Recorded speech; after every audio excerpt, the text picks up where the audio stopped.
Halo semuanya, selamat datang di Training Pasar Modal pertemuan ke-20. Jika sebelumnya kita sudah berbicara mengenai konsep dasar inflasi, kali ini kita akan berbicara mengenai bagaimana investasi bisa melindungi kekayaan investor.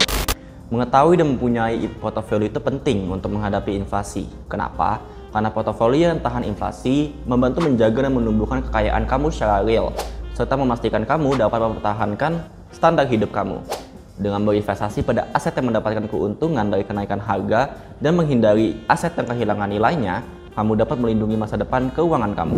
Bagaimana sih investasi bisa melindungi kekayaan kita? Misal, ketika inflasi menyentuh angka 7%, maka uang $100 hari ini akan memiliki daya beli sebesar $93 di tahun depan. Dan barang yang kita beli seharga $100 akan menjadi $107 di tahun depan. Tetapi jika kita mulai menginvestasikan $100 tersebut dengan return 8% per tahun, maka uang kita akan menjadi $108 di tahun depan. Yang artinya kita berhasil mengalahkan inflasi. Itulah bagaimana investasi bisa melindungi kekayaan kita. Harus diketahui juga bahwa inflasi berdampak pada semua jenis aset, baik liquid yang mudah diperjualbelikan maupun non-liquid yang sulit diperjualbelikan. Namun dengan cara yang tentunya berbeda. Aset liquid seperti uang tunai sangat rentan terhadap inflasi karena nilai realnya tergerus seiring kenaikan harga barang dan jasa. Di sisi lain, meskipun aset liquid seperti saham, reksadana, dan obligasi jangka pendek dapat memberikan imbal hasil yang tinggi, tidak ada jaminan juga bahwa imbal hasil yang diperoleh akan melebihi tingkat inflasi.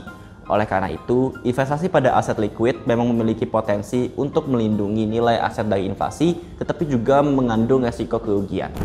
Pengalokasian investasi ke aset non-liquid seperti komoditas dan logam mulia juga menjadi pilihan yang baik karena aset tersebut cenderung meningkat nilainya saat dolar melemah.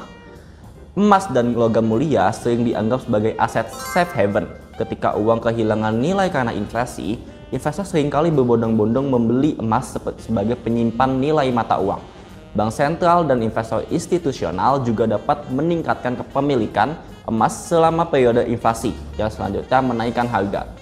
Maka dari itu, untuk mengurangi resiko dalam berinvestasi, penting juga untuk melakukan diversifikasi investasi ke berbagai jenis aset seperti saham, obligasi, reksadana, dan sebagainya. Jadi kita tidak hanya investasi pada satu aset saja, tetapi beranjak ke jenis aset yang lain. Akan tetapi, jangan lupa juga untuk melakukan pemantauan terhadap tingkat inflasi secara berkala, yang juga menjadi kunci untuk melindungi nilai aset kita.